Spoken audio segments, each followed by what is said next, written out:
Good morning guys, Teacher A here and welcome to Gurong Pinoy sa Amerika. So for today, ang lesson natin ay Simplifying Rational Algebraic Expressions. Wherein sa lesson na to, para lang tayong nagre-reduce ng fraction sa kanyang lowest term. But instead of puro numbers lang, ang given natin syempre ay mga algebraic expressions. So gagamitan natin ng factoring methods para ma-cancel out yung mga terms para makuha natin yung simplified form niya. So, paano ba yun? Let's have example number 1.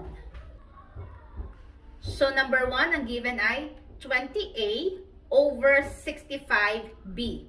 Since tig-isang term lang ang given natin, both sa taas at sa baba, sa numerator at denominator, i-check natin kung may common na variable or common na letter. Sa taas ay A, sa baba ay B. So, therefore, hindi natin makakancel out yon. Pero tingnan natin yung numerical coefficients nila, yung mga numbers. Si 20 tsaka si 65.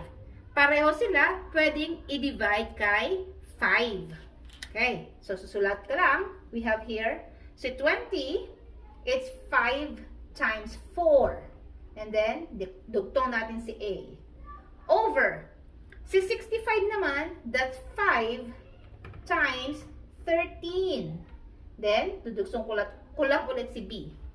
So, yung common factor nila na 5, pwede natin siyang i-cancel out. So, ang natira sa taas ay 4A over, yung natira sa baba ay 13B. Meron pa bang pwedeng i-cancel out? Wala na. So, therefore, ito ang ating final answer. Ang simple lang, di ba? Next example. So, next example natin, 3x minus 12 over 4x minus 16. So, yung given natin ay mga binomials, two terms. So, hindi tayo pwedeng mag-cancel out ng x sa taas, x sa baba. Hindi. Kasi meron silang kasama. Okay? So, ang gagawin natin dito, since meron tayong binomials, kukunin natin yung common monomial factor. So, sa 3x tsaka sa 12, ano ba yung common factor nila? Okay. So, 3. Bakit 3? Kasi si 12 at tsaka si 3, pwedeng i-divide kay 3. So, yung common monomial factor natin na 3, ilalabas natin. So, when we say ilalabas, nasa labas siya ng parenthesis. Ano naman yung nasa loob? I-divide natin itong isa-isang term na to by 3. So, 3x divided by 3, maka-cancel out na si 3, matitira si x. And then, negative 12 divided by 3 is negative 4. Okay? There. So, si 3 parenthesis x minus 4 ay 3 times x minus 4. Kapag minultiply natin sila, ito yung magiging sagot. Okay? Next, yung nasa ilalim naman. 4x tsaka 16. Ano yung common kay 4 tsaka kay 16? Saan sila pwedeng i-divide? Okay, pwede silang i-divide by 4. So, ilabas si 4. And then, i-divide isa-isa to by 4. So, 4x divided by 4, maka-cancel out na si 4, matitira si x. And then, negative 16 divided by 4 is negative 4. There. Now, sa ating factors, meron bang magkapareho? Yes. Si x minus 4 at saka si x minus 4 pareho. So, pwede natin silang i-cancel out. Again, yung x dito hindi pwede kasi may kasama. Since dito may x nga at may kasama sila, pareho pa rin yung kasama. Kaya buo siyang maka-cancel out. So, yung natira na lang sa taas, sa numerator ay 3, over sa ilalim ay 4. So, that is our final answer. Okay? Next, example number 3.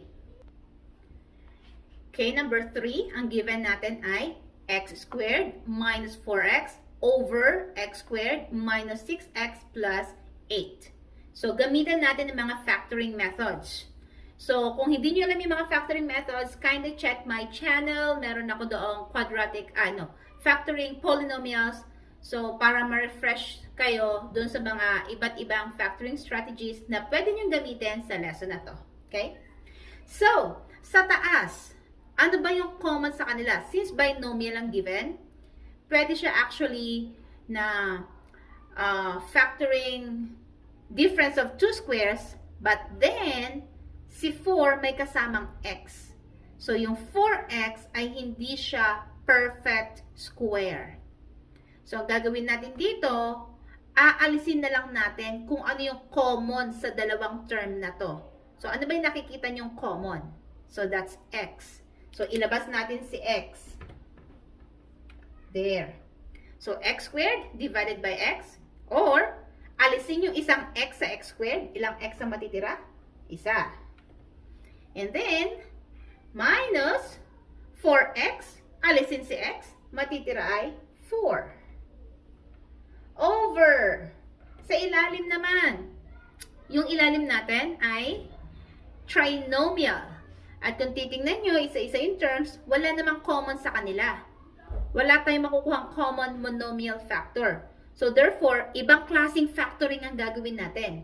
So, this is a quadratic trinomial. Therefore, kunin natin yung factors niya na dalawang binomials. Paano ba yon? So, first step is kunin natin yung factor ng x squared. Ano yung dalawang letter? Kasi letter to. Dalawang letters or variables na kapag binultiply ay x squared. So, that's x and x. Next, i-factor out yung last term, which is 8. Na kung saan, kapag minultiply yung dalawang number na yon, represented by a and b, pag minultiply yung dalawang numbers, yung sagot ay 8. Kapag kinambine yung dalawang numbers, ang sagot ay negative 6.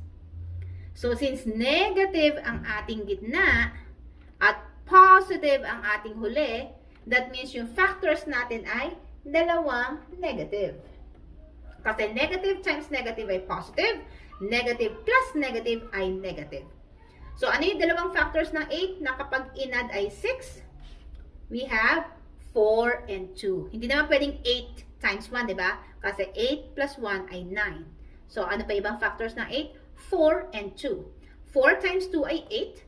4 plus 2 ay 6. So, we have here 4. We have here 2. Bigyan ko kayo ng hint. Kung anong meron sa taas, halimbawa nakita nyo x minus 4, wala namang iba, di ba? So, ibig sabihin, sa ilalim nyo, meron din yun. Okay? Most of the time, ganun ang nangyayari. But not always. Okay? Most of the time, ganun. So, meron bang common na nasa loob ng parenthesis?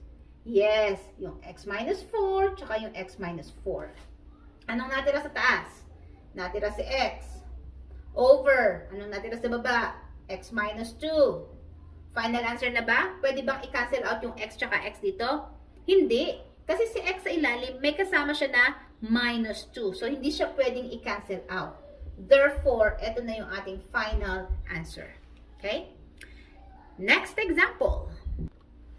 Okay, we have x squared plus 6x plus 9 over x squared plus 5x plus 6. Again, trinomials yung mga given natin. Ibig sabihin, tatlong terms. So, if factor out natin siya, check nyo muna kung may common monomial factor. May common ba sa tatlo na to? Wala. Dito sa tatlo, wala din. So, therefore, ang gagawin natin ay pag-factor ng quadratic trinomial or pag-factor ng perfect square trinomial. Okay? Paano ba yan? So, factor yung first term. Ano yung dalawang letter or variable kapag minultiply ay x squared? Of course, x and x lang. And then, all positive. So, that means all positive din yung ating factors. Next, ano yung factor ng 9? Factors ng 9 na kapag minultiply ay 9, kapag inad ay 6. So, that's 3 and 3. Okay? So, we have 3 times 3 ay 9. And then, 3 plus 3 ay 6. Actually, itong nasa taas ay nagfo-fall din siya sa perfect square trinomial na pwedeng kunin lang yung square root ng first term at square root ng last term. Pero kung hindi kayo sigurado sa mga factoring strategies na yon, lagi nyo lang gamitin yung quadratic trinomial, which is very applicable sa mga trinomials. Okay? Kahit na anong trinomials. Most of the time. Next, sa ilalim naman, ganun din. Dalawang binomials.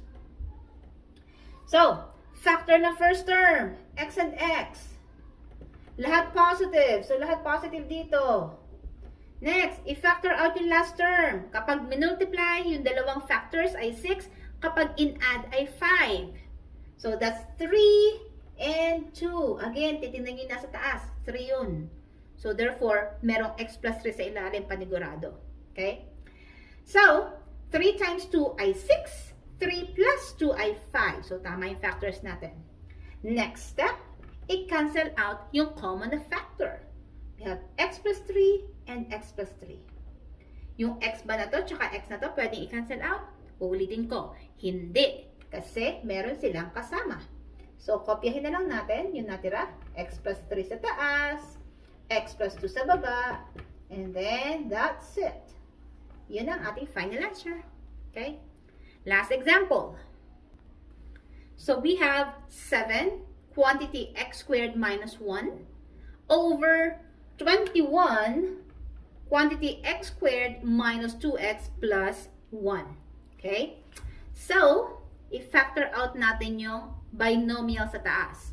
So, mapapansin nyo, yung first term tsaka yung last term ay mga perfect squares. So, therefore, ang factors niya ay isang sum, isang difference. Isang pina-plus, isang mina-minus. Paano yun? Kunin ang square root ng first term. X squared, kunin yung square root. That's x and x. Kasi x times x ay x squared. Next, kunin ang square root ng last term. 1. Ano yung number na kapag minultiply sa sarili, 1 ang lalabas? Of course, 1. So, 1 times 1 ay 1. Over 21, kopyahin. Then, i-factor out natin yung nasa ilalim. So, katulad ng kanina, factor out natin yung x squared. Ano yung dalawang variables na kapag minultiply ay x squared? So, that's x and x. Next, i-factor out natin yung last. Kapag minultiply ay 1. Kapag in-add ay negative 2. Since positive 1 to, that means parehong sign. Parehong ano, yung middle term ay negative. So, parehong negative. Kasi kapag minultiply si negative times negative, the answer is positive. Kapag in-add, negative plus negative, that's negative. Okay? So, ano yung factors ng 1? 1 times 1. 1 times 1 ay 1. 1 plus 1 ay 2. Okay? Next step, i-cancel out yung same factors. Yung x minus 1, x minus 1. What about yung 7 tsaka 21? Yes, pwede silang i-divide by 7.